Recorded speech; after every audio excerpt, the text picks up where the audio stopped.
시간이 되었으므로 2020년 9월 27일 주일 예배를 주님께 올려드리겠습니다. 다 같이 묵도하심으로 예배를 시작하겠습니다. 하나님은 영이시니 예배하는 자가 영과 진리로 예배할지니라. 사랑과 은혜가 많으신 하나님 아버지 감사합니다. 오늘 사랑하는 우리 복음자리교회 형제 자매들 모여서 함께 주님을 예배합니다. 우리가 주를 예배할 때에 하늘의 은혜와 땅의 기름진 것으로 우리의 심령 가운데 충만하게 채워 주시옵소서. 예배 시작하는 시간입니다. 마치는 시간까지 함께 해주시기 원하오며 예수 그리스도 이름 받들어 기도드립니다. 아멘. 찬송가 2장 찬송 드리겠습니다.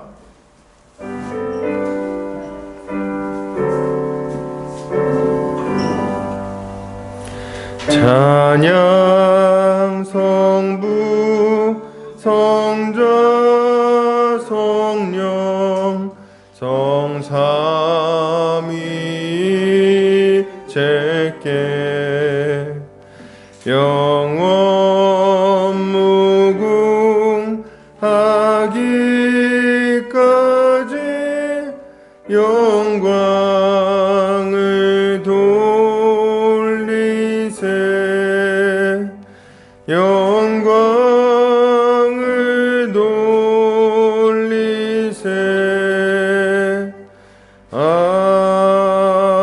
아멘. 다같이 사도신경으로 우리 신앙을 고백하겠습니다. 성경 맨 앞 페이지를 참고하시면 되겠습니다. 고백합니다. 전능하사 천지를 만드신 하나님 아버지를 내가 믿사오며 그 외아들 우리 주 예수 그리스도를 믿사오니 이는 성령으로 잉태하사 동정녀 마리아에게 나시고 본디오 빌라도에게 고난을 받으사 십자가에 못 박혀 죽으시고 장사한 지 사흘 만에 죽은 자 가운데서 다시 살아나시며 하늘에 오르사 전능하신 하나님 우편에 앉아 계시다가 저리로서 산자와 죽은 자를 심판하러 오시리라.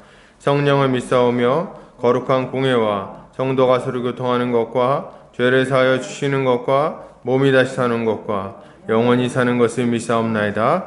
아멘. 다같이 주님이 가르쳐주신 기도하겠습니다. 하늘에 계신 우리 아버지여, 이름이 거룩히 여김을 받으시오며 나라에 임하옵시며 뜻이 하늘에서 이룬 것 같이 땅에서도 이루어지이다.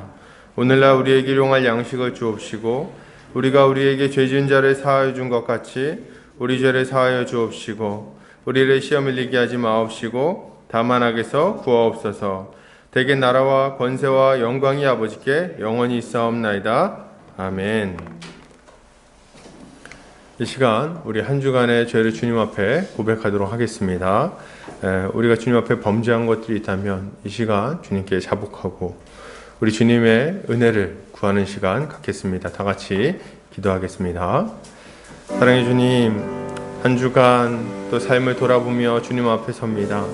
우리가 주를 예배하기 위해 이 자리에 왔지만 또 한 주간 삶을 돌아볼 때는 우리가 주를 예배하기에 참 너무나도 많은 불순종이 있었음을 고백하지 않을 수 없습니다.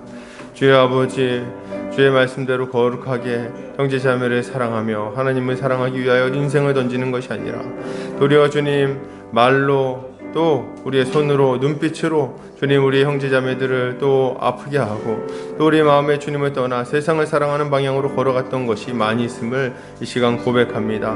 주의 아버지, 우리의 이 추악한 마음을 이 시간 예수 그리스도 십자가 앞에 내려놓사오니 예수 십자가 보혈로 우리의 모든 죄를 씻어주셔서 우리가 다시금 주를 예배하기에 합당한 심령들로 주님 앞에 서기에 부끄러울 것 없는 깨끗한 자들로 다 세워지게 하여 주시기를 원합니다. 주의 아버지, 제 마음을 씻어주시고 제 영혼이 주님 앞에 온전히 서게 하여 주시옵소서. 예수 십자가 보혈의 능력이 우리를 모든 죄에서 완전히 깨끗하게 하심을 믿습니다. 감사드리며 예수 그리스도 이름 받들어 기도합니다. 아멘. 찬송가 342장 찬송 드리겠습니다. 찬송가 342장입니다.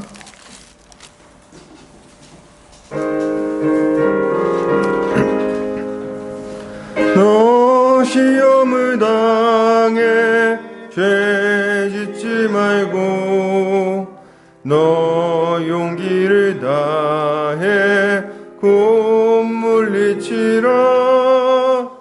너 시험을 이겨 새 힘을 얻고 주 예수를 믿어 늘 승리하라.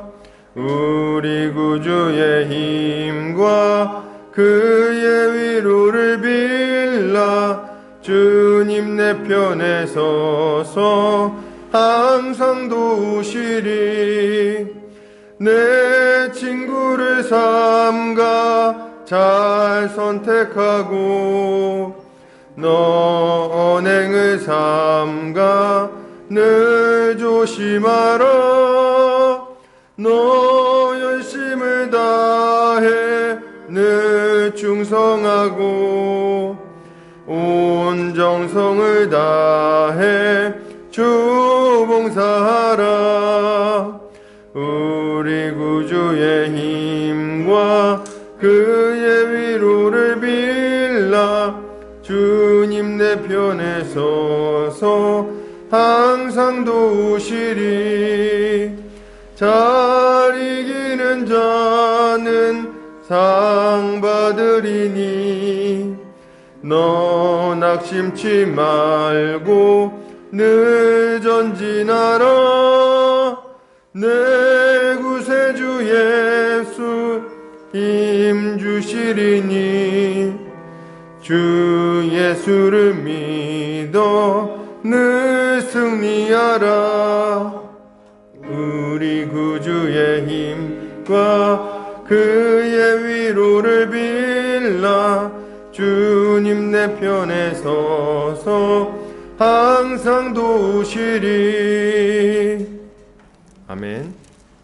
이 시간 우리 대표에서 백인 성도님 나오셔서 기도해 주시겠습니다.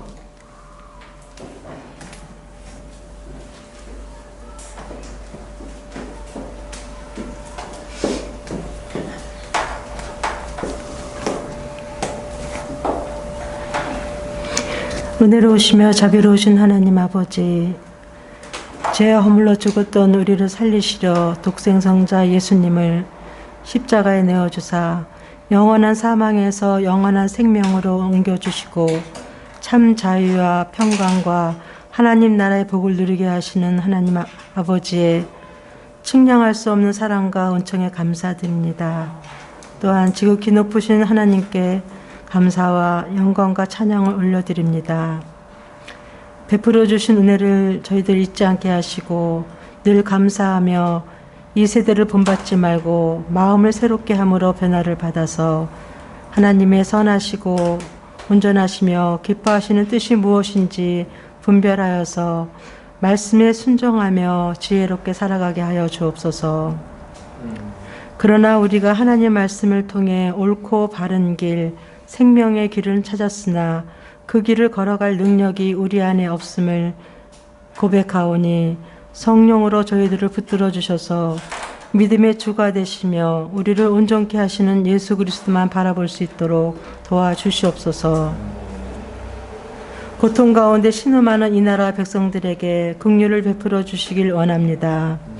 코로나로 인하여서 우리가 생명처럼 여기는 예배드리는 일과 우리의 생명까지도 위협하는 이 어려운 상황 속에서 해방되길 원하오니 하나님께서 친히 개입하시고 간섭하여 주시기만을 간절히 빌고 원합니다.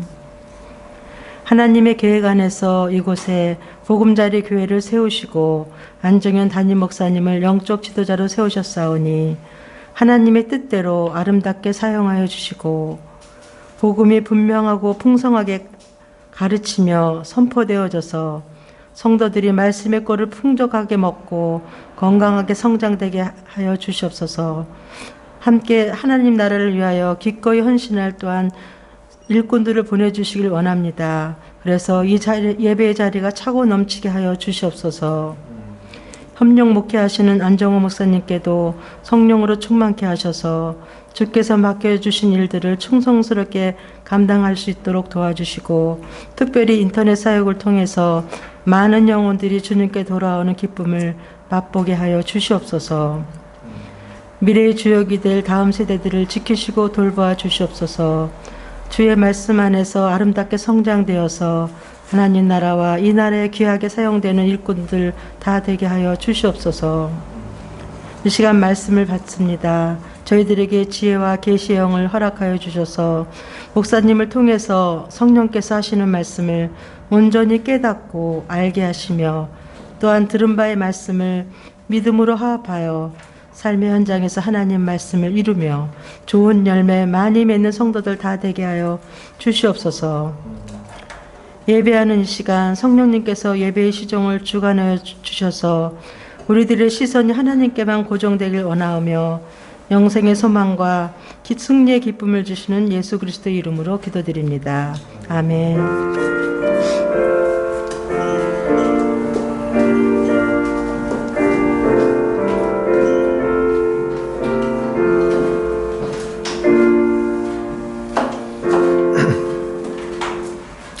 이 시간 요리문답 하겠습니다. 주보 오른쪽 면에 참고해 주시면 되겠습니다. 제가 질문하고 함께 답변합니다. 제가 먼저 질문합니다. 104문. 제5계명에서 우리를 향하신 하나님의 뜻은 무엇입니까? 나의 아버지와 어머니 그리고 웃어른들을 존경하고 사랑하며 순종할 것입니다. 그들이 나를 훈계하고 징계할 때 그들에게 순종하고 복종하라는 것입니다. 하나님께서 그들을 통하여 우리를 다스리시기 때문에 되도록이면 그들의 결점까지도 참고 받아들이라는 것입니다. 아멘. 광고 보겠습니다. 보금자리교회 오신 성도님들 환영합니다. 주님 안에서 함께 자라가기를 소망합니다. 오늘 오랜만에 우리 준영 형제랑 또 승재 형제 나왔는데 반갑습니다. 잘 왔어요. 잘 왔고 앞으로 우리 계속해서 말씀 안에서 자라갔으면 좋겠습니다. 코로나 바이러스가 유행 중입니다. 인사나 악수 대신 목례로 하도록 하겠습니다. 정부 지침에 따라 당분간 식사와 오후 성경 공부는 없습니다. 하나님의 도우심으로 병마가 속히 사라지도록 기도했으면 좋겠습니다. 말씀 선교센터와 한책의 사람들, 말씀운동 연합과 누룩운동, 장신 바이블 스터디와 숙명예대 시카 모임 가운데 많은 열매가 있도록 기도해 주시면 감사하겠습니다. 이번 주에 추석인데요. 다들 건강하게 또 잘 다녀오실 분들은 다녀오시고 또 집에서 계신 분들은 또 가족과 함께 즐겁게 또 화목하게 시간을 잘 보내시길 바랍니다. 오늘 말씀 보겠습니다. 마가복음 12장 28절에서 34절 말씀입니다. 마가복음 12장 28절에서 34절 말씀입니다. 제 성경으로는 신약성경 77페이지에 있습니다. 교독하고 마지막 절 함께 읽겠습니다. 제가 먼저 읽겠습니다. 서기관 중 한 사람이 그들이 변론하는 것을 듣고 예수께서 잘 대답하신 줄을 알고 나와 묻되 모든 계명 중에 첫째가 무엇이니까? 예수께서 대답하시되 첫째는 이것이니 이스라엘아 들으라 주 우리 하나님은 우리가 주시다. 내 마음을 다하고 목숨을 다하고 뜻을 다하고 힘을 다하여 주 너의 하나님을 사랑하라 하신 것이요. 둘째는 이것이니 내 이웃을 내 자신과 같이 사랑하라 하신 것이다. 이보다 더 큰 계명이 없느니라. 서기관이 이르되 선생님이여 옳소이다. 하나님은 한 분이시요 그 외에 다른 이가 없다 하신 말씀이 참이니이다. 또 말씀하고 지혜를 다하고 힘을 다하여 하나님을 사랑하는 것과 또 이웃을 자기 자신과 같이 사랑하는 것이 전제로 드리는 모든 원죄물과 가짜님보다 나으니라. 같이 읽겠습니다. 예수께서 그가 지혜 있게 대답함을 보시고 이르시되 내가 하나님의 나라에서 멀지 않도다 하시니 그 후에 감히 묻는 자가 없더라. 아멘. 마가복음 12장 28절에서 34절까지 크고 첫째 되는 계명이라는 제목으로 말씀을 보겠습니다. 오늘 본문은 이제 다음 주까지 2주에 걸쳐서 살펴보려고 합니다. 율법과 관련된 이야기이기 때문에 중요하고 우리가 이것을 잘 이해할 때 우리가 어떤 삶을 살아가야 될 것인지 어떻게 살아갈 때 진짜 우리에게 행복이 있는지를 알 수 있기 때문에 우리가 좀 자세히 살펴보도록 하겠습니다. 지금 우리가 살펴보는 본문은 계속해서 이스라엘의 멸망과 이스라엘 그 책망과 관련된 본문입니다. 이스라엘은 왜 하나님의 심판에 당하여 멸망할 수밖에 없었는가에 대한 이야기를 다루고 있는 거죠. 앞에서 우리가 살펴봤듯이 이들은 자신들의 무지함과 완악함으로 인해서 하나님의 심판을 피할 수 없었습니다. 그들은 하나님 나라가 무엇인지에 대해서 무지했고, 또한 그들은 부활의 능력, 성경과 하나님의 능력에 대해서 무지했기 때문에 또 하나님의 심판을 피할 수 없었습니다. 그리고 오늘은 하나님의 거룩한 법인 율법을 알지 못하고 또 그 율법에 불순종하기 때문에 하나님의 심판을 받을 수밖에 없다는 내용을 우리가 다루고 있는 거예요. 이들은 율법에 대한 무지 때문에 하나님께 나아가지를 못했습니다. 하나님이 요구하는 삶을 살지도 못했고 또 하나님께 만족을 드리지도 못했죠. 근데 지금 여기 나오는 이스라엘 사람들만 문제는 아닙니다. 우리도 마찬가지예요. 율법에 대한 무지가 이 시대의 사람들을 사로잡고 있는 것 같습니다. 율법을 마치 쓸모없는 어떤 것인 양, 우리를 얽어매는 어떤 것인 양 여기고 율법을 당장 없애버려야 된다고 생각하는 사람들이 많이 있는 것 같습니다. 누군가 우리에게 율법주의자다 이렇게 얘기하면 우리는 아마 굉장히 화가 날 거예요. 그죠? 율법주의는 사실 좋은 건 아니니까. 혹은 너 굉장히 율법적이구나. 뭔 얘기 들으면 화가 나지 않습니까? 율법적이라고? 그럼 너는! 이렇게 화를 내겠죠? 또 뭐가 있을까요? 제가 이렇게 보면은 성도들이 목사님들에게 자주 묻곤 하는 질문인데 이런 겁니다. 목사님, 11조는 율법 아닙니까? 이렇게 물어보는 거. 이런 물음들도 많이 있습니다. 이런 말들은 율법 따위는 이제는 절대로 지켜서 안 되는 나쁜 것, 없어져 버려야 될 것이라는 생각이 깔려 있는 거예요. 그러나 여러분, 과연 율법은 이렇게 쉽게 없어져 버릴 것이라고, 더 이상 우리가 관여해서도 안 되고 또 그것을 준수해서도 안 되는 어떤 나쁜 것이라고 여겨도 괜찮은 겁니까?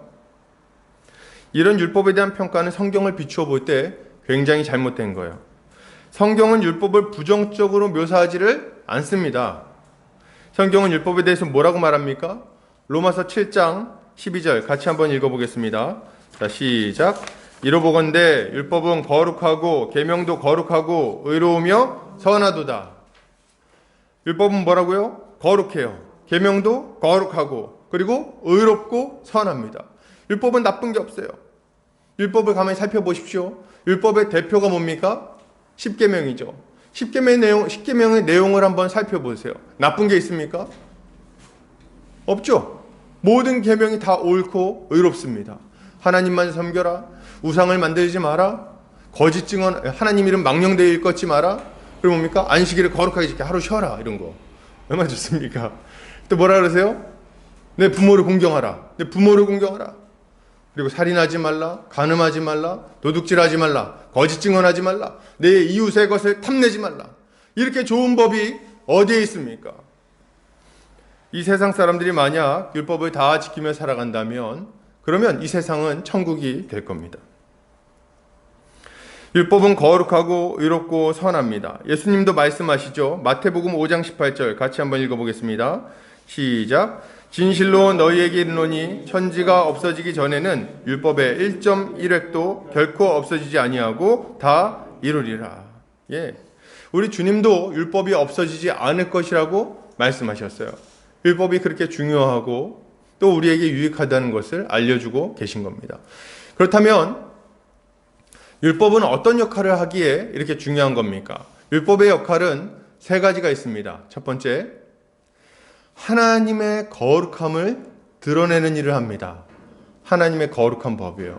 하나님이 어떤 분이신지를 드러낸다는 거예요. 그래서 이 거룩한 율법을 마주하면 우리는 뭘 알 수 있습니까?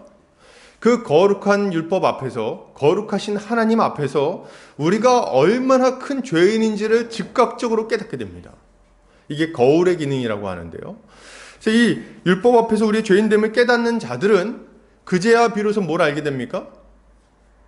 우리에게 구원자가 필요하다는 것을 알게 되는 거예요. 그래서 율법은 우리를 예수 그리스도에게로 인도하는 몽학선생, 초등선생의 역할을 하는 것입니다. 어떤 분들은 이렇게 얘기를 해요. 뭐 율법이고 뭐고 제가 잘 모르겠는데 어쨌든 예수님만 잘 믿으면 구원받는 거 아닌가요? 예수 잘 믿으면 되는 거잖아요. 예, 맞습니다. 예수님을 잘 믿으면 여러분 구원을 받습니다. 그러면 예수님을 믿는다는 건 뭡니까?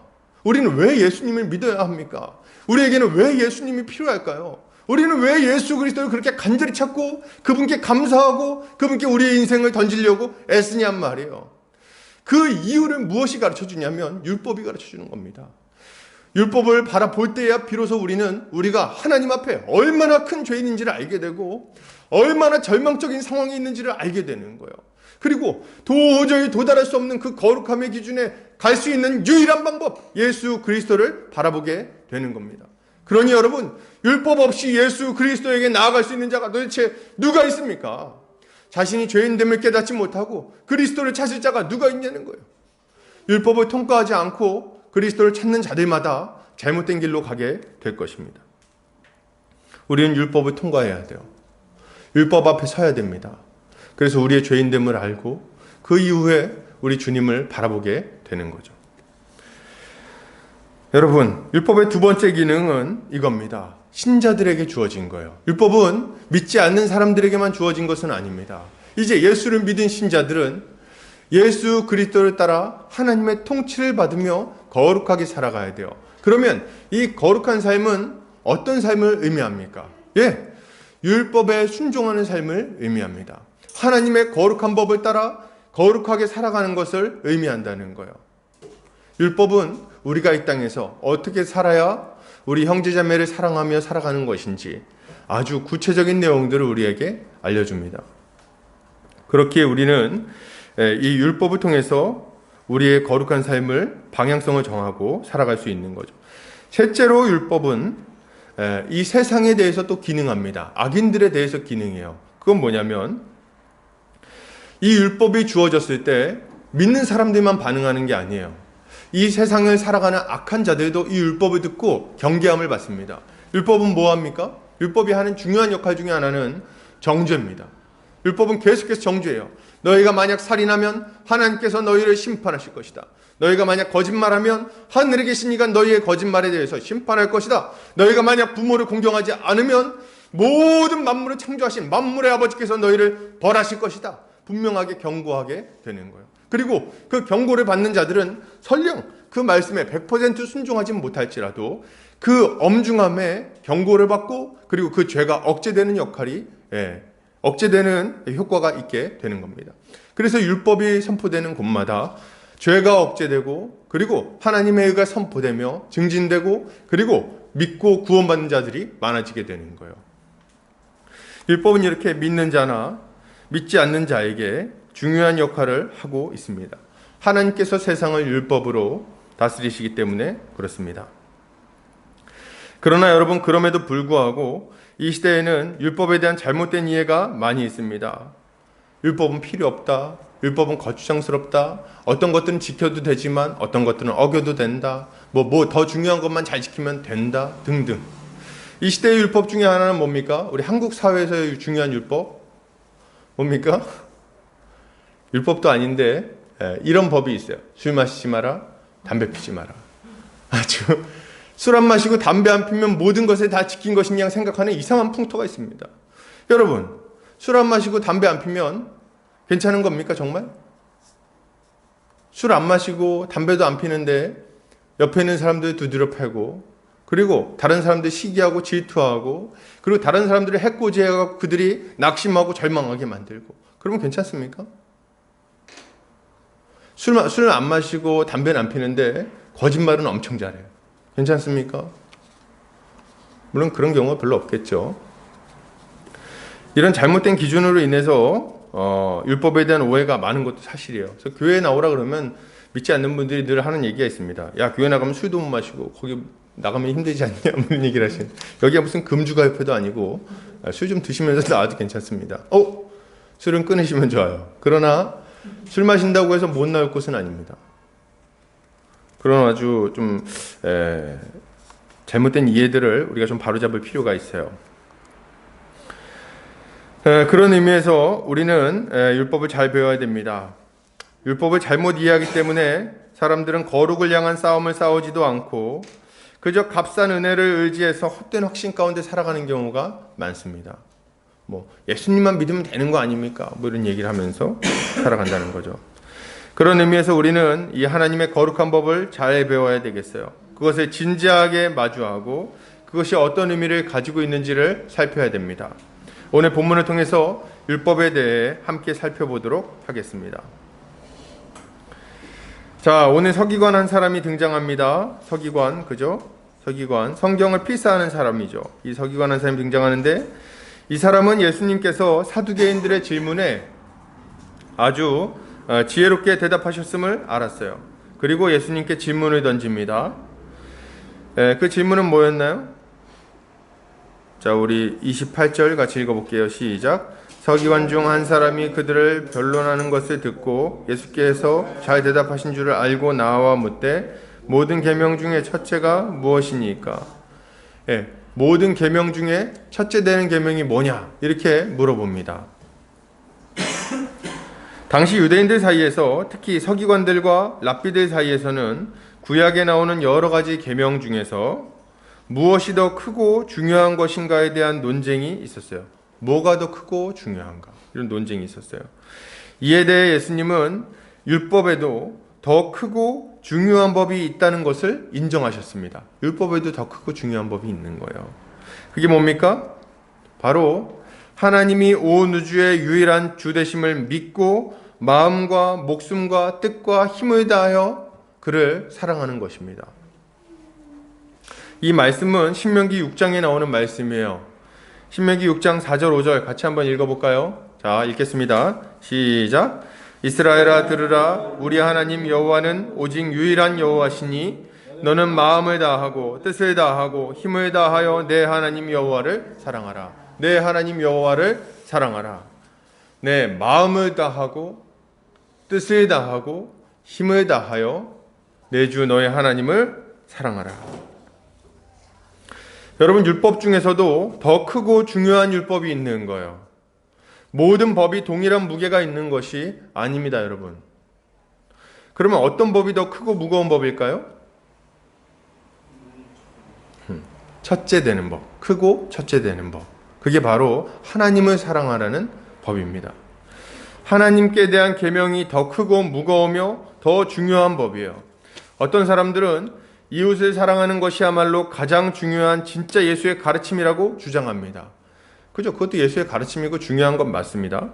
그러나 여러분, 더 크고 중요한 계명은 이웃을 사랑하는 것보다 하나님을 사랑하는 것입니다. 이게 더 크고 중요한 계명이에요.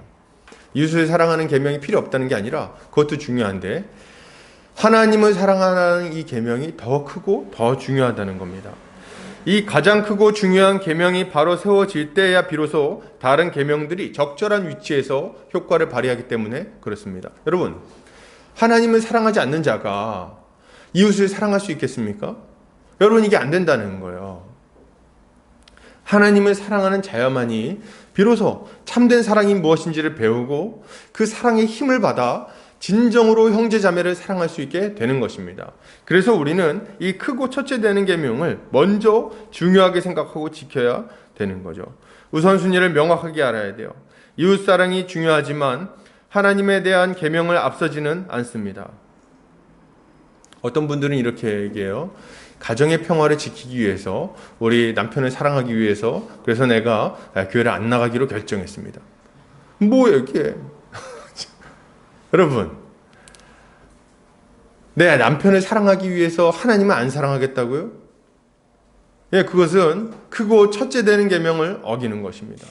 남편을 정말 진정으로 사랑하기 위해서는, 아내를 정말 진정으로 사랑하기 위해서는 하나님을 사랑해야 되는 거예요. 하나님을 사랑할 때야 비로소 그분이 주시는 능력으로 내 아내, 내 남편을 사랑할 수 있는 거죠. 여러분, 제가 전에 청년부를 담당한 적이 있었는데요. 청년부를 이렇게 담당할 때 한 청년은 이제 성경 공부를 하고 있었어요. 성경 공부를 하는데 이제 율법에 대해서 이렇게 가르칠 때였습니다. 제가 이제 이 청년에게 이렇게 얘기했어요. 만약 우리가 하나님의 이 거룩한 법을 다 지킨다면, 이 율법을 다 지킨다면 우리는 의로운 자가 되어 하나님 나라에 들어갈 수 있을 것이다. 이렇게 얘기를 했어요.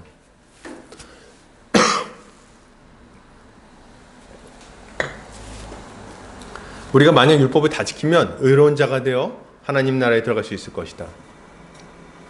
이게 왜 이런 얘기를 했을까요? 죄송합니다. 못 지킨다는 얘기를 하려고 하는 거죠. 하나님의 의로운 법을 다 지킬 수 있는 사람이 없습니다. 그래서 그 법을 다 지킬 수 있는 사람이 없으니 우리가 그리스도를 바라봐야 된다. 이 얘기를 하려고 했는데, 제가 그 얘기를 했더니 이 청년이 갑자기 이 청년은 이제 안 믿다가 중간에 믿은 청년이거든요. 고개를 이렇게 숙이고 있다가 약간 불만스러운 표정을 이렇게 짓고 있다가 제가 모든 율법을 다 지키면 그러면 하나님 나라에 들어갈 수 있다 이렇게 얘기하는 순간 고개를 딱 들었어요. 그럼 저를 딱 쳐다보면서 이렇게 얘기하더라고요. 아니 그럼 목사님, 스님들은 다 천국 가겠네요? 이렇게 얘기하더라고요. 이 청년이 생각할 때 정말 착하고 깨끗하고 거룩한 사람은 누굽니까? 스님들인 거예요.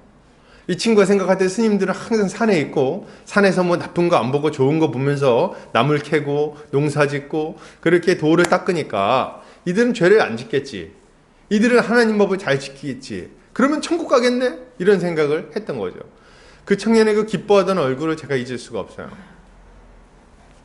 근데 여러분, 이 청년의 생각은 잘못됐습니다. 왜요? 그 스님들이 좀 다른 이웃들에게 잘 베풀고 착하고 거룩하고 좀 괜찮은 삶을 살았는지는 모르겠어요. 그러나 그들은 크고 첫째 되는 계명, 먼저 되고 더 중요한 계명, 그 계명을 지키지 않았기 때문에 결코 심판을 피할 수 없습니다. 물론 그 이후에 나오는 계명들도 우리 주님이 요구하시는 수준을 지키지 못한 것은 분명합니다. 그러나 그냥 쉽게 이해할 때도 우리 하나님을 섬기지 않고 우리의 창조주를 경배하지 않고 나 자신을 왕으로 삼아 나 자신이 결국 내 자신의 능력으로 구원을 얻고자 할 때 결코 그는 구원에 이를 수 없는 거죠. 여러분, 예수님이 말씀하신 크고 첫째 되는 계명에서 가장 먼저 이야기해야 할 부분은 하나님만이 유일한 주가 되신다는 거예요. 하나님만이 유일한 하나님이 되십니다. 하나님은 온 우주의 유일한 주님이세요. 한 분밖에 없으십니다. 그분 외에 다른 신이 없어요. 하나님과 비길 만한 어떤 존재도 없습니다. 그분은 온 우주를 홀로 무에서 창조하셨고 그때 그분을 도왔던 자들이 없습니다. 그분과 함께하는 신들이 없었다는 거예요.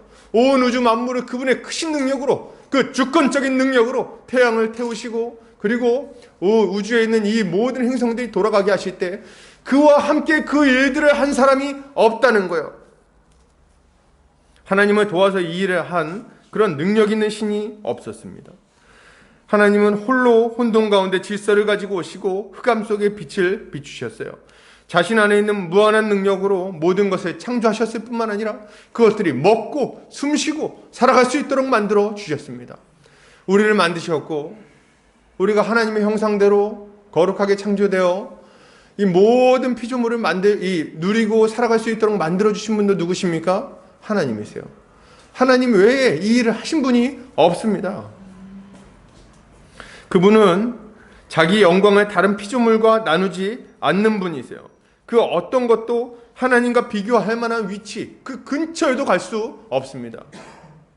그 영광스러운 천사들조차도 하나님과 비길 수는 없는 거예요. 하나님은 유일한 분이세요. 이거 믿으십니까? 하나님은 유일한 분이십니다. 이것을 인정하고 믿고 하나님 앞에 엎드리는 것이, 그분께 합당한 경배를 올려드리는 것이, 그것이 바로 첫째 계명인 거예요. 당연하게도 이런 하나님은 어떤 우상도 용납하지 않으십니다. 여러분, 어떤 우상도 용납하지 않으신다는 걸 기억하시기 바랍니다.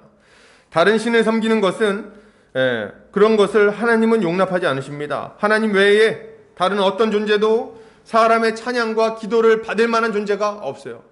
누구도 우리의 기도를 받을 만한 자격이 없습니다. 오직 하나님만 그 자격이 있으세요. 그런 의미에서 우상을 숭배하는 것은 어리석기 짝이 없는 일입니다. 우리 이사야 선지자는 이렇게 말합니다. 같이 한번 읽어볼까요? 이사야서 44장 8절에서 17절. 중간에 좀 넘어가지만 같이 읽겠습니다. 시작. 너희는 두려워하지 말며 겁내지 말라. 내가 예로부터 너희에게 듣게 하지 아니하였느냐? 알리지 아니하였느냐? 너희는 나의 증인이라. 나 외에 신이 있겠느냐? 과연 반성은 없나니 다른 신이 있음을 내가 알지 못하노라. 우상을 만드는 자는 다 허망하도다. 그들이 원하는 것은 무익한 것이거늘 그것들의 증인들은 보지도 못하며 알지도 못하니 그러므로 수치를 당하리라. 이 나무는 사람이 땔감을 잡는 것이거늘 그가 그것을 가지고 자기 몸을 덮게도 하고 불을 피워 떡을 굽기도 하고 신상을 만들어 경배하며 우상을 만들고 그 앞에 엎드리기도 하는구나. 그 중에 절반은 불에 사르고 그 절반으로는 고기를 구워 먹고 배불리며 또 몸을 덮게 하여 이르기를 아하 따뜻하다 내가 불을 보았구나 하면서 그 나머지로 신상 곧 자기의 우상을 만들고 그 앞에 엎드려 경배하며 그것에게 기도하여 이르기를 너는 나의 신이니 나를 구원하라 하는도다. 여러분, 이렇게 어리석은 모습이 도대체 어디 있습니까? 이게 사람의 어리석음을 너무 잘 드러내는 말씀 아닙니까? 불에 탈 나무에게 절하고 복을 비는 것, 사람이 만든 신상에게 절하는 것은 바보 같은 일입니다. 나무가 말을 합니까? 손이 있어서 행동을 할 수가 있습니까? 눈이 있어서 볼 수가 있습니까? 그가 어떤 능이 있어 우리를 불 가운데서 물 가운데서 건져내겠습니까? 이 우상은 아무 능력이 없는 거예요. 우상이 입이 있어서 말을 하겠습니까? 여러분, 제가 저기 가가지고 제 절에 가가지고 아주 멋지게 만들어진 큰 이런 부처상 같은 걸 막 보고 왔어요. 미륵상 이런 거 막 보고 왔는데 입을 꼭 다물고 있습니다. 이렇게 이렇게 안 보이시죠? 이렇게 보여드릴게요. 이렇게 하고 있니? 왜 이렇게 이렇게 하고 있습니까? 입을 벌리지를 못하는 거예요. 왜요? 그것은 새긴 우상에 불과하기 때문에 그렇습니다. 나무 조각에 불과하기 때문에 그렇습니다. 돌덩어리에 불과한 거예요. 사람이 정을 가지고 입술을 쳐서 만들었기 때문에 입을 벌리지를 못하는 겁니다. 여러분, 사람이 만든 것에 도대체 무슨 능력이 있겠습니까? 거기 앞에 가서 정한수를 떠놓고 기도를 한다 한들 그게 손을 들어서 우리를 건져낼 수가 있겠습니까? 그런 어리석은 행동을 멈춰야 되는 거예요. 그가 무슨 지혜가 있어서 우리의 인생에 도움을 주겠습니까?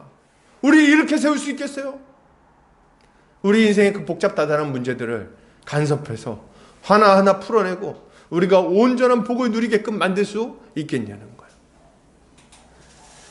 여러분, 이런 무능한 가짜 신에게 기도하는 자들은 부끄러움을 당할 것입니다. 여러분, 하나님은 한 분이세요. 이것을 믿으시기 바랍니다. 입을 창조하신 하나님은 말씀하시고 그분은 불 가운데서 물 가운데서 자신의 백성을 건져내십니다. 홍해 바다를 가르시고 자신의 백성이 그 가운데를 지나가게 하시고 광야 40년 세월 동안 만나와 메추라기를 주셔서 그들이 줄이지 않게 하시는 분이십니다. 강단 여리고성을 그분의 권능으로 무너뜨리시고 하늘의 태양과 달을 멈추게 하시는 분이 하나님이세요. 우리 하나님이 이렇게 살아계시고 역사하시고 그분은 부활의 능력으로 우리 가운데 확실하게 증거해 주시는 분이십니다. 말 못하는 우상과 비교할 수 없다는 거예요. 도대체 우상이 우리에게 증거한 게 뭐가 있습니까? 우리의 귀에 들려서 말한 게 뭐가 있습니까? 우리의 인생을 나아지게 만든 게 뭐가 있습니까? 없어요, 여러분. 그렇죠? 정말 우상이 그렇게 능력이 있으면 우리 대한민국 부자 1등은 무당이 돼야겠죠. 안 되잖아요. 안 된다, 이거 안 된다. 그럼 이렇게 그게 진짜 신이고 우리에게 도움을 줄 수 있으면 뭐 기타 등등 여럿인데 그럼 우리 인생에 그 문제들이 없어야 될 거 아니에요. 응? 문제를 해결해 줄 수 있어야 될 거 아니에요. 왜 그렇게 고민이 많고 문제가 많고 해결이 안 됩니까? 꼬이고 또 꼬입니까? 돈을 갖다 바치고 또 바치고 또 바쳐도 왜 문제는 해결 못합니까? 이유는 분명하죠. 그것은 가짜신이고 무능하기 때문에 그렇습니다. 거기에 넘어가는 자들마다 후회가 찾아오게 될 것입니다. 여러분, 어떤 신도 우리 하나님 같은 신이 없으세요. 하나님만 우리 참 하나님이십니다. 우리 인생을 창조하시고 돌보시는, 우리를 긍휼히 여기시는 유일한 분은 하나님이세요. 하나님은 헛된 우상에게 자신의 영광을 빼앗기지 않으십니다. 오직 그분만이 강한 손과 편팔로 자신의 백성들을 돌보시고 보호하실 거예요. 지금도 우리 주님은 살아서 역사하십니다. 지금도 고통 가운데 있는 자신의 백성들을 건져내십니다. 하나님만이 살아계시기에 우리가 그분께 기도한다면 우리 주님은 응답하실 것이고 그리고 우리는 살아계신 하나님이 자신의 백성을 어떻게 도우시는지를 발견하게 될 겁니다. 여러분, 살아계신 하나님을 찾으시기를 바랍니다. 우리 주님이 우리 인생을 복되게 멋지게 만들어 주실 거예요. 자, 계속해서 좀 보겠습니다. 하나님이 한 분이신 것을 믿는 자들에게 당연하게 요구되는 것은 바로 그분을 사랑하는 것입니다. 그러면 이 하나님을 어떻게 사랑해야 될까요? 우리 주님은 마음을 다하고 목숨을 다하고 뜻을 다하고 힘을 다하여 주 너희 하나님을 사랑하라고 명령하시죠. 이거 얼마나 마땅한 일입니까? 뭐 이렇게 하나님을 사랑하십시오 이렇게 명령할 때, 너 내 주 하나님을 사랑하라 명령할 때 내가 꼭 사랑해야 되는가? 그런 생각을 하실지 모르겠어요. 여러분, 근데 우리 하나님이 어떤 분이신지 그분과 우리의 관계를 생각하면 이거 좀 금세 이해가 됩니다. 여러분, 부모와 자식 간의 관계는 우리에게 있어서 하나님이 어떤 분이신지를 잘 알게 합니다. 잘 알게 해요. 부모 자식 간의 관계를 보면 하나님과 우리의 관계가 어떤지를 좀 알 수가 있는 거죠.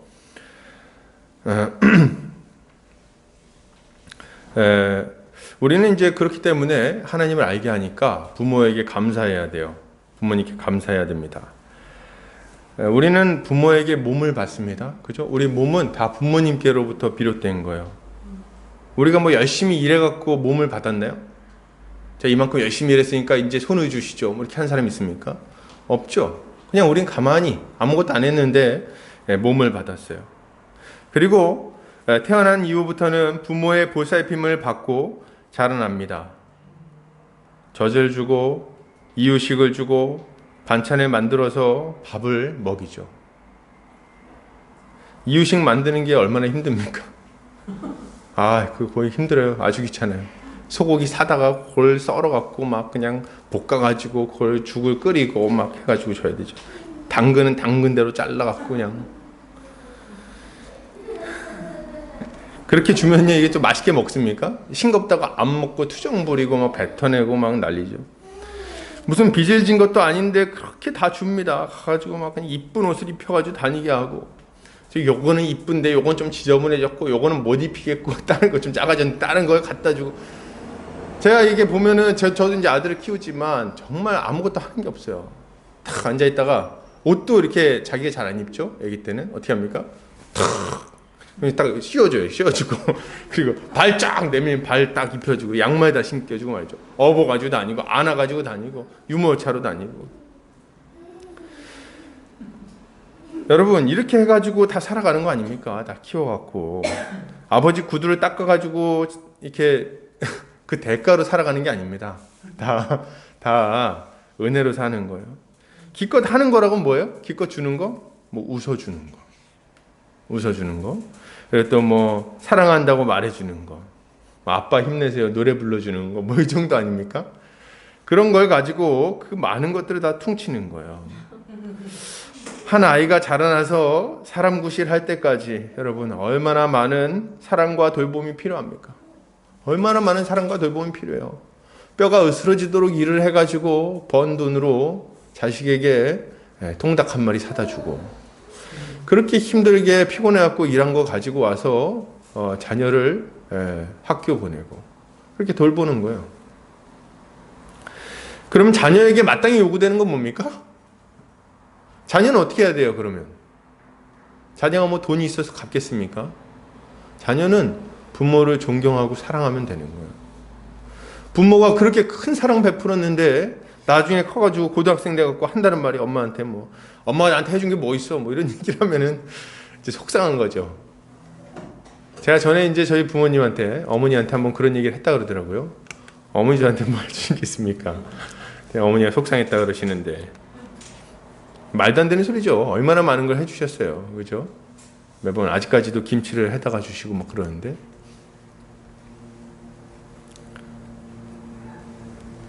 그럼 부모가 사랑으로 돌보지 않으면 자녀가 자랄 수가 없습니다. 우리가 부모의 사랑을 생각할 때 마땅히 감사해야겠다는 생각이 듭니까? 그 생각할 때 그런 생각이 들죠. 우리 부모님 얼마나 감사한가. 내가 우리 부모님한테 잘해야겠다. 이런 생각이 드십니까? 그렇다면 여러분, 하나님께 감사하는 것은 또 얼마나 당연합니까, 여러분? 하나님께 감사하는 것은 얼마나 당연합니까? 육신의 부모에게 감사할 수 있다면 우리의 온 만유의 아버지께 감사하는 것은 또 얼마나 당연합니까? 우리의 창조주께 감사하는 것은 얼마나 당연합니까? 우리가 먹고 마시고 누리는 모든 것은 하나님께로부터 왔어요. 모든 좋은 것을 다 만드신 분이 하나님이십니다. 여러분, 이 태양을 만드신 분이 누구십니까? 하나님이세요. 이 좋은 햇빛 하나님이 주시는 거예요. 이 나무 하나님이 주셨어요. 여러분, 우리가 이렇게 맛있게 먹는 고기와 맛있게 먹는 그 샐러드 이런 거 다 하나님이 창조하신 거예요. 이 모든 걸 하나님 창조하시고 먹고 마시고 기동하고 돌아다니게 하신 분이 하나님이십니다. 이 모든 것을 창조하셔서 값없이 우리에게 주시고 우리가 그것을 누리는 걸 보고 기뻐하시고, 그리고 우리가 우리 죄 때문에 망하지 않도록 자기 아들 독생자 예수 그리스도를 보내주시기까지 하신 분이 우리 하나님 아버지신데 감사하지 않는 것이 어떻게 가능합니까? 그런 배은망덕한 모습이 어디에 있습니까? 여러분, 우리가 하나님을 사랑하는 것은 너무나도 당연하고 마땅한 일인 거예요. 하나님은 더 이상 우리의 사랑을 받기 위해서 무언가를 하실 필요가 없습니다. 야, 내가 너한테 이걸 해줄 테니 나를 사랑해라 하실 필요가 없어요. 왜요? 이미 우리에게 필요한 걸 다 주셨어요. 다 주셨어요. 그리고 자신의 사랑을 아주 아무도 부정할 수 없게 아주 확실하게 보여주신 것이 있으니 그게 뭡니까? 자기 아들 독생자 예수 그리스도를 우리에게 보내주신 겁니다. 우리는 하나님께 그 많은 사랑을 받았음에도 불구하고 늘 하나님을 원망하고 불평하고 멀리하고 우리 자신의 욕심대로 막 살아가는 거 아닙니까? 그런데 하나님이 있잖아요. 세상에 그런 우리를 버려두질 않으십니다. 그런 우리를 붙드시고 끌어들이기를 원하세요. 우리가 멸망 가운데 망하기를 원하지 않으시고 우리를 땡겨가지고 구원에 이르도록 만들어주십니다. 그걸 위해서 누굴 보내주신 겁니까? 독생자 예수 그리스도를 보내주셨죠. 요한복음 3장 16절 같이 한번 외워보겠습니다. 하나님이 세상을 이처럼 사랑하사 독생자를 주셨으니 이는 저를 믿는 자마다 멸망치 않고 영생을 얻게 하려 하심이니라. 예, 멸망치 않고 영생을 얻게 하려 하심이니라. 예수 그리스도를 통해서 영생을 얻게 하기를 원하셨어요. 우리가 아직 죄인 되었을 때에 그리스도께서 우리를 위하여 죽으심으로 하나님께서 우리에게 대한 자기의 사랑을 확증하셨느니라 얘기하잖아요. 확증하셨느니라. 우리가 하나님한테 잘할 때요? 아니요.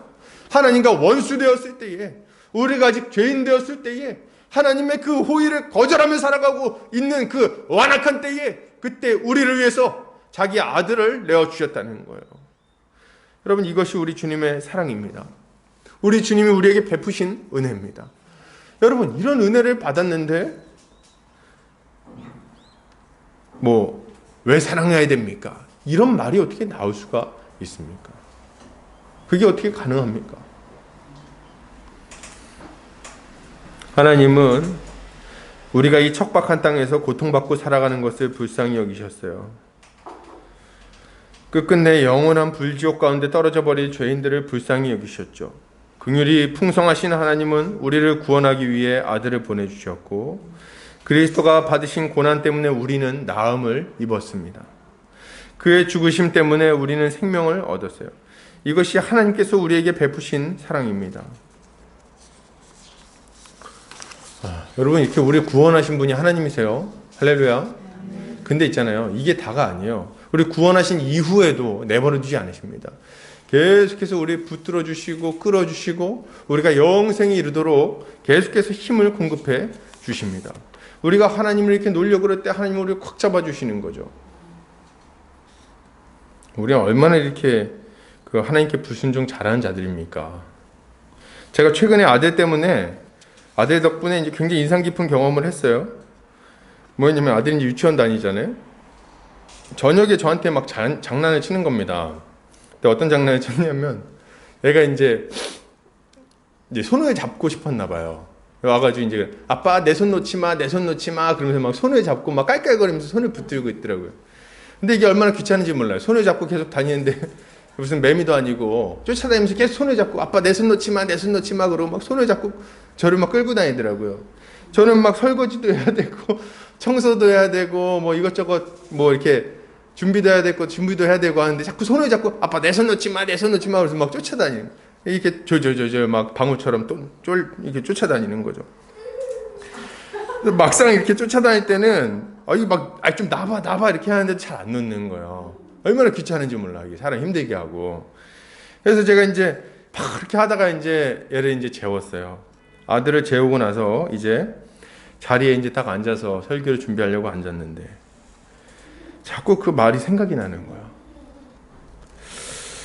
내 손 놓지 마, 내 손 놓지 마, 아빠 내 손 놓지 마. 이게 자꾸 생각나는 거예요. 근데 이게 마치 하나님이 저한테 이렇게 말씀하시는 것 같다는 생각이 딱 드는 거예요. 그때 내 손 놓지 마라, 내 손 놓지 마라. 아들이 끈질기게 제 손을 잡고 막 따라다니는 게 하나님이 저를 꼭 붙들고 끌고 다니시는 것 같아서 갑자기 눈물이 왈칵 쏟아지더라고요. 여러분, 참 부족하고 연약하고 심지가 굳지 않은 저를 위해서 주님이 얼마나 애쓰시는가 하는 생각이 든 거예요. 야, 진짜 나같이 이렇게 쉽게 유혹받고 쉽게 시험 들고 쉽게 넘어지는 자를 위해서 우리 하나님이 얼마나 애쓰시는가. 여러분, 주님이 우리 손을 이렇게 꼭 붙들고 계십니다. 끝까지 우리를 인도하시죠. 그러니 이런 주님께 우리가 어떻게 감사하지 않을 수 있겠습니까?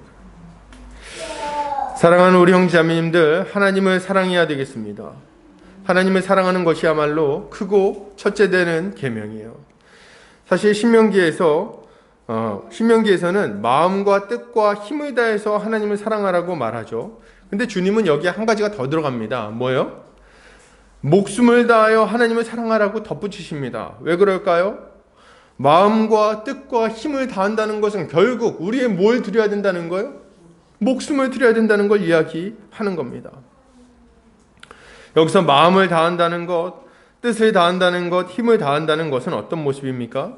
우리의 지성과 감성과 우리의 의지를 다 동원해서 하나님을 사랑해야 된다는 것을 말하는 거예요. 우리는 이성으로 하나님의 은혜를 깊이 이해하고 마음으로 그것에 대해 감격하고 감사하며 그에 합당한 삶을 살기로 결단하고 순종해야 되는 거죠. 그것이야말로 하나님이 요구하시는 하나님 사랑의 삶인 거예요. 그러면 이렇게 하나님을 사랑하는 사람이 있을까요? 네, 많이 있죠. 많죠. 기독교 역사 가운데 너무 많죠. 그 중에 우리가 잘 아는 분이 계신데 바로 손양원 목사님입니다. 이 손양원 목사님은 예수 중독자라는 글에서 하나님을 사랑하는 것이 무엇인지를 아주 잘 알려주셨어요. 한번 제가 읽어보겠습니다. 예수 중독자. 나 예수 중독자 되어야 하겠다.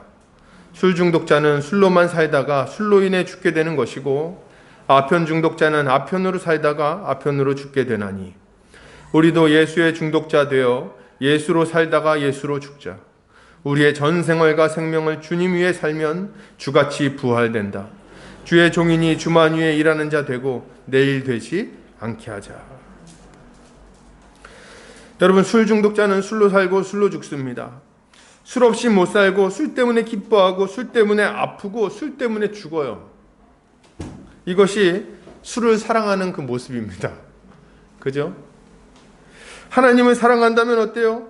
이렇게 하나님 때문에 살고 하나님 때문에 죽는, 하나님 없이 못 살고 하나님 때문에 기뻐하고 하나님 때문에 아프고 하나님 때문에 죽습니다. 온 정신이 하나님께 팔려있는 그런 삶을 사는 거죠. 먹든지 마시든지 무엇을 하든지 하나님의 영광을 위해 하는 삶. 그것이 목숨을 다해 하나님을 사랑하는 모습이죠. 우리는 이렇게 예수 중독자가 되어서 주를 위해 살고 주를 위해 죽는 자가 되어야 하겠습니다. 여러분, 이것은 꼭 순교만을 의미하는 것은 아닙니다. 여러분, 그렇게 너무 무겁게 받아들이진 않으셨으면 좋겠어요. 우리의 일상이 하나님을 사랑하는 마음으로 가득 차 있다면, 그렇다면 하나님을 사랑한다고 말할 수 있겠죠. 계속해서 좀 더 살펴보겠습니다. 그렇다면 이런 삶을 살기 위해서 우리에게 필요한 것은 뭘까요? 모세는 신명기에서 하나님을 사랑하기 위해서 우리가 어떤 삶을 살아야 하는지 잘 이야기해 주고 있습니다. 신명기 6장 6절에서 9절 같이 한번 읽어보겠습니다. 시작. 오늘 내가 내게 명하는 이 말씀을 너는 마음에 새기고 내 자녀에게 부지런히 가르치며 집에 앉았을 때에든지 길을 갈 때에든지 누워있을 때에든지 일어날 때에든지 이 말씀을 너는 또 그것을 내 손목에 메어 기호를 삼으며 내 미간에 붙여 표로 삼고 또 내 집 문설주와 바깥문에 기록할지니라. 아멘. 모세는 마음을 다하고 뜻을 다하고 힘을 다하여 하나님을 사랑하라고 명령한 이후에 말씀을 마음에 새기라고 명령합니다. 이렇게 할 때 비로소 하나님을 사랑하며 살아갈 수 있기 때문에 그렇습니다. 여러분, 신자는 말씀을 미간에 표를 삼고 문에 새겨야 돼요. 이스라엘 사람들을 보면 말씀 구절을 상자에 넣어갖고 실제로 여기 이렇게 붙이고 다닙니다. 상자가 이렇게 딱 붙어 있어요. 이렇게 띠로 이렇게 묶어가지고 다닙니다. 이렇게 하다 이 안에 말씀이 있거든요. 가다가 이렇게 돌돌 말려 있어요. 그렇게 쭉 내려서 보는 거예요. 약간 코미디죠. 이렇게 내려서 봅니다. 손목에도 그 상자 같은 걸 달고 다녀요. 거기도 이렇게 열면 말씀 구절이 들어있는 거예요. 그래서 우리로 치자면 성경 암송 구절, 내비게이터 64구절 뭐 이런 거를 맨날 이런 데다 넣고 다니다가 꺼내서 보는, 그렇게 하라고 지금 명령하셨고 실제로 이 사람들이 그 삶을 살아갑니다. 그래서 문 같은 데다가 말씀 새기라는 건 어떤 의미입니까? 이 집에 들어오는 자에게 평강이 있을지어다 뭐 이런 겁니까? 문에다 붙여놓는다는 건 들어오면서 나가면서 계속해서 말씀을 보라는 거예요. 그 말씀을 마음에 새기고 잊어버리지 말라고 이야기를 하는 거죠. 뭐 고3들이 영어 단어 암기할 때 어떻게 합니까? 화장실에도 붙여놓고 문짝에도 붙여놓고 사방에다 영어 단어를 막 붙여놓잖아요. 뭡니까 포스트잇에다 붙여가지고 그걸 보면서 왔다 갔다 하면서 막 계속 보는 거예요. 그러면서 그걸 마음에 새기는 거죠. 실제로 이런 식으로 지금 그들은 암기를 하면서 살았던 겁니다. 이스라엘 백성들은. 신명기 6장은 어떻게 시작되냐면 쉐마 이스라엘 이렇게 시작해요. 들으라 이스라엘아 이런 의미거든요. 쉐마 이스라엘. 실제로 이스라엘 사람들은 요 말씀을 암송할 뿐만 아니라 노래로 만들어서 막 부르면서 다녔습니다. 노래가 있어요. 이런 노래. 쉐마 이스라엘 아도나 엘로헤이누 아도나이 에하드 뭐 이런 노래거든요. 이거를 이 뒤에는 좀 약간 제가 따라 부르기 어려운 노래예요. 막 음이 이상해. 막 이런 노래가 막 나와요. 그래서 이제 이게 쭉 이 노래를 부르는 겁니다. 그래서 이 노래를 통해서 말씀 구절을 암송하는 거예요. 계속 노래 부르고 뭐 행사 있으면 막 이거 치고 있으면 이걸 또 찬양을 부르고. 그래서 이스라엘 사람들이 그렇게 막 이 말씀을 암송하고 살았죠. 여러분, 우리는 얼마나 쉽게 유혹받고 얼마나 쉽게 넘어집니까? 참 금세 넘어져요. 금세 세상에 휩쓸리고 세상의 유혹과 시험은 왜 그렇게 달콤한지 말이죠. 그렇기 때문에 우리는 주의 명령에 주목해야 됩니다. 하나님의 말씀을 읽고 또 읽어야 되는 거예요. 수시로 봐야 되는 거예요. 하나님의 말씀이 우리의 마음 깊숙한 곳에 새겨져서 우리의 행동을 좌지우지하기까지, 이 가르침이 우리의 전생을 지배하기까지 이 말씀 외에는 다른 것이 생각나지 않을 때까지 말씀을 보고 또 보고 또 보고 또 봐야 되는 거죠. 그래서 우리가 어떤 것에 관심이 많으면은 무슨 얘기를 해도 그 관련된 걸로 듣습니다. 그죠? 그래서 영화를 아주 사랑하고 영화를 많이 본 사람들은 어떻습니까? 뭐 얘기하다 보면 아주 자연스럽게 그 영화 얘기를 막 합니다. 내가 어저께 아버지랑 저기 뭐 어디 갔다 왔는데 그 영화에서 어디 나왔던 데인데 이렇게 얘기를 하는 거죠. 내가 뭐 저번에 그 여자친구 만나가지고 여자친구랑 뭐 했는데 그거는 영화에서 나오는 장면 같은데 뭐 이렇게 얘기를 한다는 거예요. 왜요? 계속 보니까 그게 그 삶을 지배하고 있는 거예요. 우리가 말씀을 계속해서 보면서 말씀이 우리를 지배하도록 만들어야 되는 거예요. 그러나 여러분, 이렇게 얘기한다고 해서 단순히 말씀을 암송하면 된다는 이야기는 아닙니다. 암송하는 것 자체는 참 귀하고 중요한 일이지만 그게 다는 아닌 거예요. 여러분, 하나님은 말씀을 안다고 말하면서 순종하지 않는 자들을 가증스럽게 여기십니다. 이사야서 29장 13절 같이 한번 읽어볼까요? 자, 시작. 주께서 이르시되 이 백성이 입으로는 나를 가까이하며 입술로는 나를 공경하나 그들의 마음은 내게서 멀리 떠났나니 그들이 나를 경외함은 사람의 계명으로 가르침을 받았을 뿐이라. 아멘. 여러분, 이 사람들이 입술로는 하나님을 공경한다 그러고 말씀을 암송하고 막 가르치고 합니다. 그러나 문제는 뭡니까? 실제로 말씀에 순종하지 않는 거예요. 그러니 어떤 문제가 생깁니까? 하나님의 말씀을 알고도 안 지키는 것이니 더 나쁜 자들입니다. 하나님께서 그들을 가증히 여기시는 거죠. 하나님을 사랑하는 자는 어떻게 반응합니까? 하나님의 계명을 알 뿐만 아니라 그 계명을 지킵니다. 우리 요한복음 14장 21절 같이 읽겠습니다. 자, 시작. 나의 계명을 지키는 자라야 나를 사랑하는 자니 나를 사랑하는 자는 내 아버지께 사랑을 받을 것이요 나도 그를 사랑하여 그에게 나를 나타내리라. 아멘. 말씀을 듣고 읽고 아는 데서 멈추는 것이 아니라 그 말씀대로 순종하기를 힘써야 된다는 말이에요. 말씀을 듣는데도 불구하고 그것이 우리의 삶에 유익을 끼치지 못한다면, 그것은 우리에게 만약 변화가 일어나지 않는다면 그 이유는 뭘까요? 그 이유는 믿음을 화합하지 않았기 때문에 그렇습니다. 히브리서 4장 2절 같이 읽겠습니다. 자, 시작. 그들과 같이 우리도 복음 전함을 받은 자이나 들은 바 그 말씀이 그들에게 유익하지 못한 것은 듣는 자가 믿음과 결부시키지 아니함이라. 여러분, 여기서 믿음은 순종을 의미합니다. 알고 순종하는 것을 말해요. 여러분, 왜 믿음이 유익하지 않아요?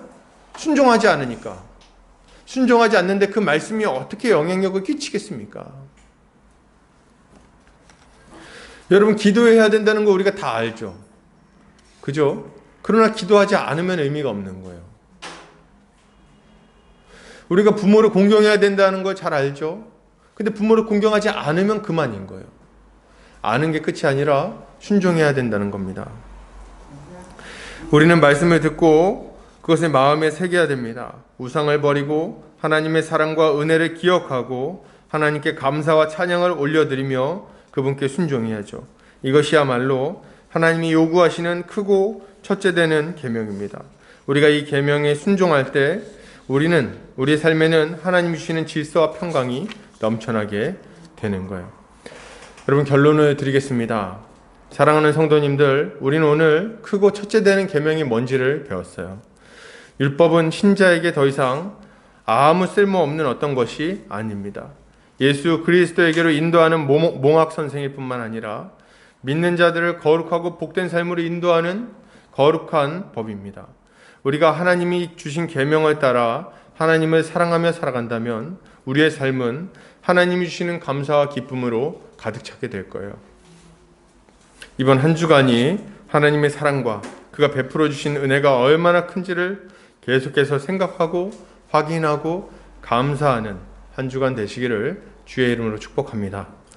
같이 한번 기도하겠습니다.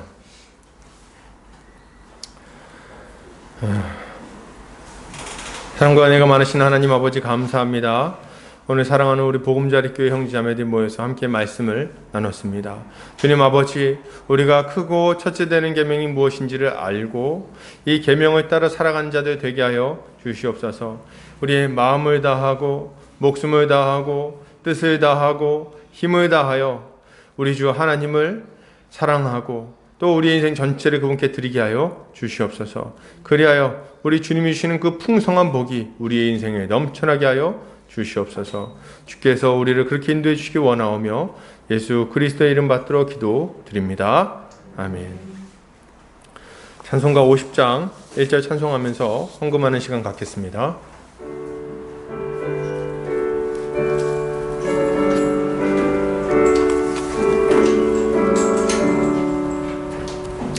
내게 있는 모든 것을 아낌없이 드리네. 사랑하고 의지하며 주만 따라 살리라. 주께 드리네.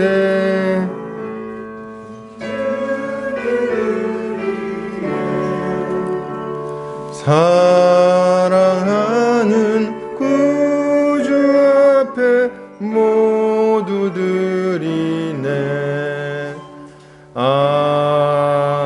아멘.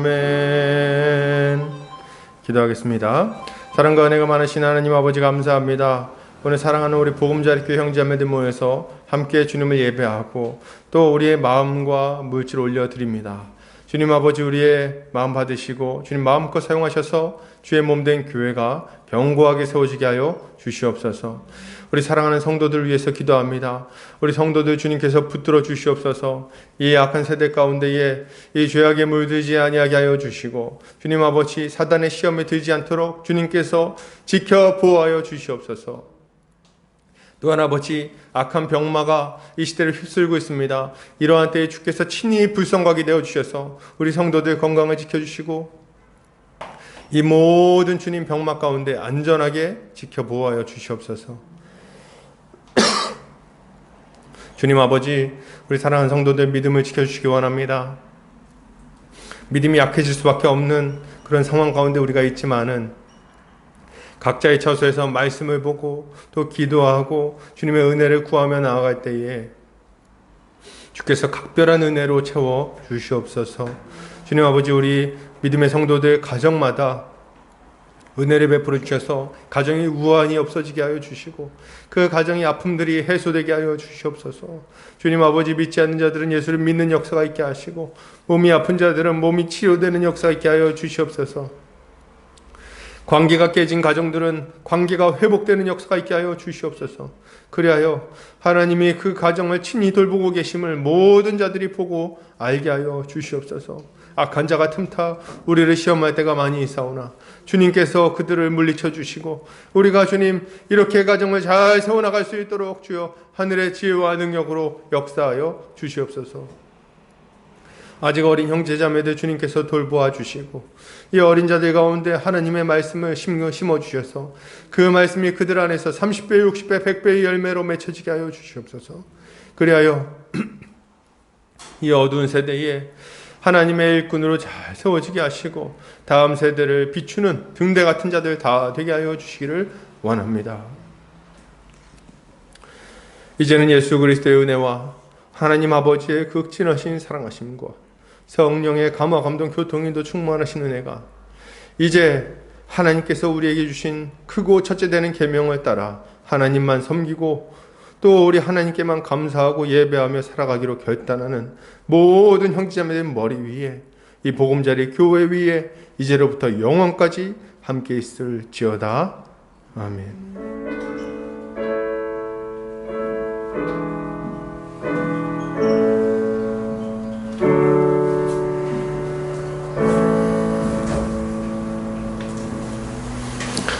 예배를 마쳤습니다.